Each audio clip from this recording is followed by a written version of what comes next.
In this video, we'll be taking a look at the Plaiobot Gurren Lagann.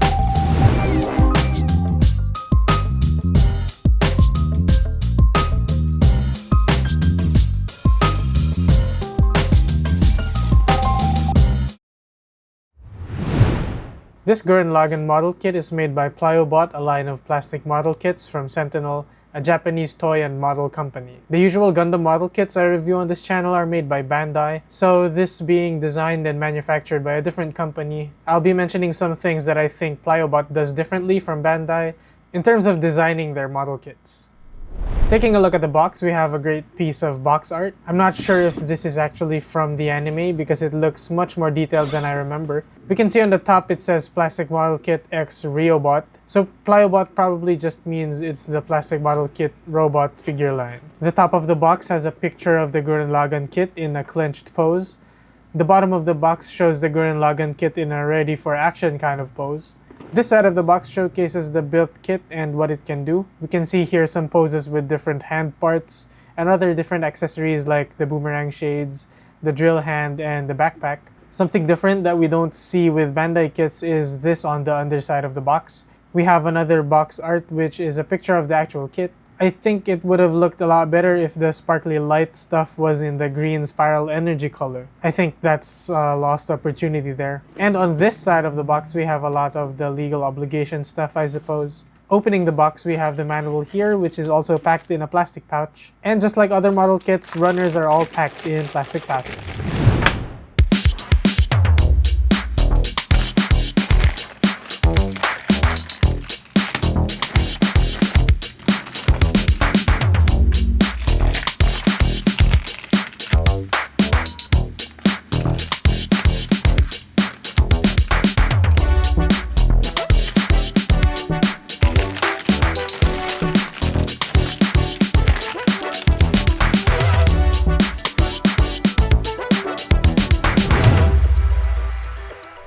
Taking a look at the manual, it's the fold-out brochure type. This is what you would usually see with high-grade Gundam kits.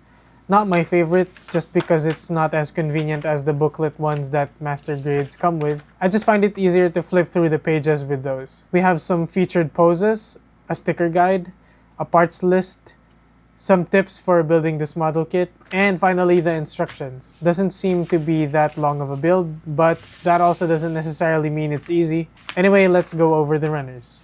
First of the runners, we have runner A in this glossy red, and we have two of these. We have runner B again in glossy red. We have runner C in this gray gunmetal color. We have runner D again in gunmetal. We have two of these. We have two of runner E for inner frame parts. We have runner F in inner frame and hand parts. We have runner G in this satin black. We have two of these. We have two of runner H, also in black. We have runner I. We have a really small runner J. K with some backpack parts. We have L for the wings, and we have two of those. We have two of runner M. I've been keeping them in the plastic because they're this clear glossy plastic and I don't want to scratch them up too much. We have runner N in the same material here, in nice glossy clear plastic. We have O in silver for the drills.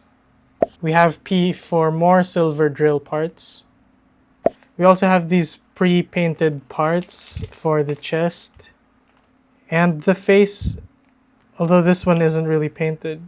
And lastly, we have some foil stickers to detail up the kit, because we don't really have any gold runners. Okay, so just some initial thoughts. I feel like some of the runners could have just been one bigger runner, but now we have so many different letters of the alphabet and seems very unnecessary. I'm also kind of disappointed that we don't have any gold parts, so we have to rely on these stickers for the gold areas of the kit. But I do think the armor parts have nice detail. There are some sculpted features here. So yeah, let's talk about it again once I build this thing. Also, the box feels kind of flimsy. It's made of this really thin cardboard. So if you're the type to collect your kit's boxes, well, it's gonna be kind of hard to make sure this doesn't get damaged a lot.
Let's talk aesthetics. I think the Plaiobot Gurren Lagann looks awesome. From head to toe, it has great sculpted features. It's not really very anime accurate. For example, the legs aren't as blocky looking. It's more of this stylized, edgy design. So that may or may not be an issue for you, but I think the proportions and colors here are pretty good. By the way, this build is straight out of the box, with most of the color correcting stickers applied. Sadly, the gold parts are all just stickers. There are some circular silver stickers that go into these really tiny sections like these and these, but I think it would block the detail in there, and I think it already looks pretty good this way. But the Lagann's face and the crest are all painted in. Even the face here in the Gurren is also painted in, except for the silver teeth inside. Those are also stickers. And I think it's great considering how much this goes for. It should retail around $50 to $60. And I got it here in the Philippines for around 2,500 pesos. And that's if you can find it, since this kit is pretty old and it might be hard to find anybody that still sells it. Going back to how the kit looks, again, I think it looks great. It doesn't have much panel separation, but I think just as a display piece, it definitely stands out. The kits I have on me are mostly master grades, and master grades are my favorite line of gunpla. Mostly because I think the 1/100 scale is large enough that I don't need to peep so close to visually appreciate the model kit I spent time building. So even if the Plaiobot Gurren Lagann isn't as tall or big as them, because of the colors and the unique design, I have no problem having this smaller model kit in my collection. The sculpting of the parts just looks so defined. In fact, they're so defined that a lot of the edges of this kit are actually dangerously pointy. If you're not careful, you could draw blood with this. Like, all the parts here are actually sharp, from the glasses, the parts of the armor, even to the toes. There are just a lot of pointy parts that you should be careful of. Not just to protect yourself from getting injured, but also just these parts are really thin. You could actually also risk breaking them off. So yeah, just something to consider if you're planning to buy this kit. Now let's talk about the build. In terms of difficulty, if I compare this to the usual Bandai Gunpla, it doesn't have a full inner frame, so it's somewhere around a high grade, but one of those more complex high grades. There are parts that are undergated, which means they're molded in a way knob marks are hidden, but a lot of it still isn't undergated, even on the glossy parts. So you're gonna have to be careful cleaning up nubs. But I guess it isn't so bad if you look at it now. And there are very obvious seam lines. So if you're really particular about that, it might be an issue. Personally, since this kit is pretty small, I don't really mind the seam lines on this. And just because of all the detail and the shininess, you won't really notice it that much. This kit comes with color correcting stickers. The two tones of gold there are both stickers. The white on the shades of the symbol are also stickers. So if you don't enjoy putting on stickers on your model kits, you're gonna have to paint in all the missing colors. But as a whole, I really think the gold stickers look fine. And if you're like me that decides on putting the stickers on, I think you just have to keep in mind that the ones on the side skirts are really hard to make flush. You can see here that there are some like bubbling areas. There are also parts of this kit that the manual tells you to glue, like the hands. So the hands come in two pieces, and moving them around or just putting them on the kit, it's actually very easy to make them fall apart. But there is a way to not put the stickers and go on about it without gluing them together, like what I have right now. So to sum up the build, it's relatively easy, especially if you just use the kit's parts as is, because of course painting and gluing are definitely added steps if you're used to more modern gunpla.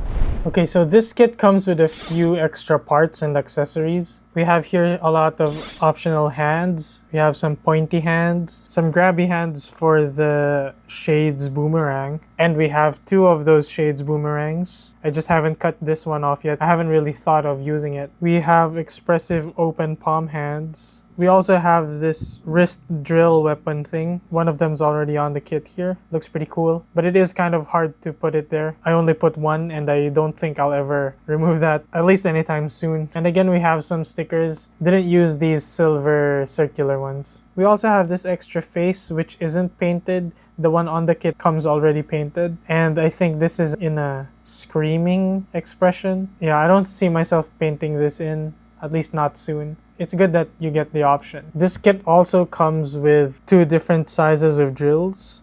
You just have to replace the hand parts with the drills. You don't put them on the hands. So that's pretty convenient, I think. You will have to deal with some seam lines if you're picky about that. But yeah, it looks pretty cool. Sadly, it doesn't come with any sort of action base. But if you have one with a 3mm peg, you can definitely use it for the connection point underneath. It's a basic 3mm connection point.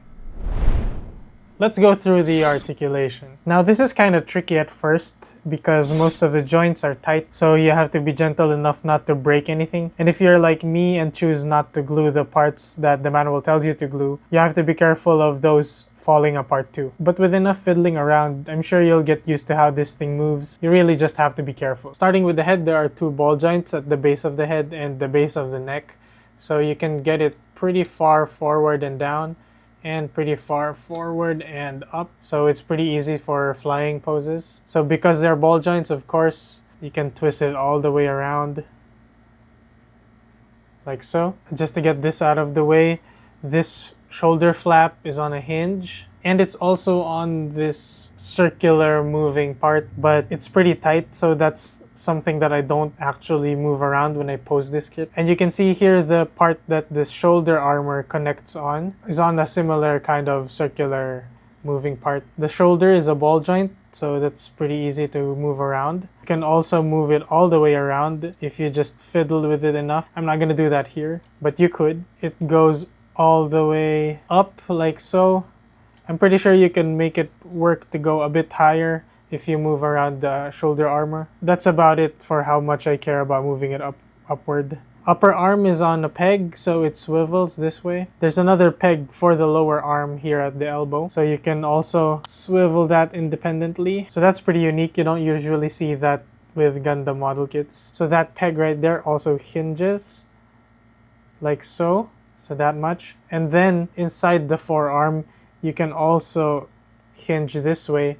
So you pretty much get a full arm bend, and it reveals some armor once you do the full bend. The fist is on a ball joint, but it's really tight, so I don't really want to move that right now. But I guess I can move this. So it's in a ball joint. So this is an example of what happens if you don't glue the hand pieces together. It just splits apart. But yeah, it's on a ball joint. It's easy enough to move. You just have to be careful. So the torso here is one of my favorite parts of the kit. I think there are 2 ball joints, one under the chest right here and one at the waist. You can actually open up the mouth like so, so it's pretty cool. You get a lot of dynamic poses with this, and you can also close it up for a pretty good ab crunch. Because they're on ball joints, you can twist them around. Going to the back, we have the backpack. I'm not really sure what it's called, but it extends outward like so. Not a lot, but it allows you to fold the wings back more. And I guess forward if you find a way to do it properly. But yeah, they just hinge this way, front and back. And if you push them in, it limits the hinging of the wings. Just a peep at the detail at the back here. Not a lot of stuff there, but it still looks pretty cool. And then the side skirts are on ball joints, so they just swivel on there. But I'll take this off just to show you the legs. So the legs are on a usual hinge joint. It swivels enough for you to move the leg this far back and this far forward, so not bad. It can also go all the way up to the side like this, pretty good. Since there's a peg also going into the thigh, it can twist, but I'm also kind of scared to do that because it's pretty tight. There we go. That you can see the twist there. It should be able to twist all the way around. Yeah, it does twist all the way around. There we go. So the knee bend goes this far with the hinge on the top. And then there's like a more minor hinge here at the bottom of the knee that makes it do sort of more of a full bend. It's not a lot, but it does look pretty cool. There you can see how much it moves. You can see that there it opens up like so. Yeah, not a lot, but at least it's there. And then the ankle is just a ball joint. You can make it go point up this far and point down just about this far.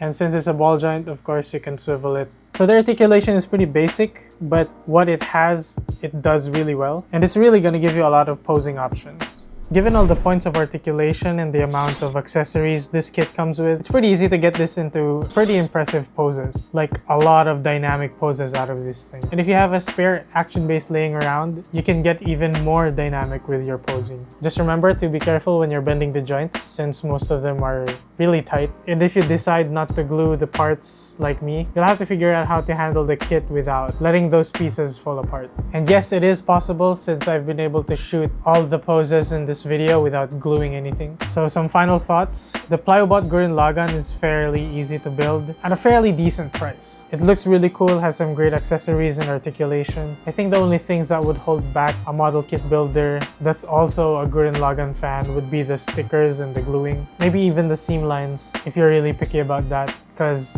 a lot of the gunpla nowadays don't really have seam lines or not a lot of color correcting stickers if you're used to building master grades. So would I recommend the Plaiobot Gurren Lagann? Absolutely. You're just gonna have to be lucky enough to find one of your own. And I think I'll be going through that struggle again, because now that I have the Gurren Lagann, I want to find the Lazengan to go with it. So far, I haven't found any in stock anywhere here in Metro Manila. So if you're also gonna try to find these model kits, good luck to us, and thanks for watching.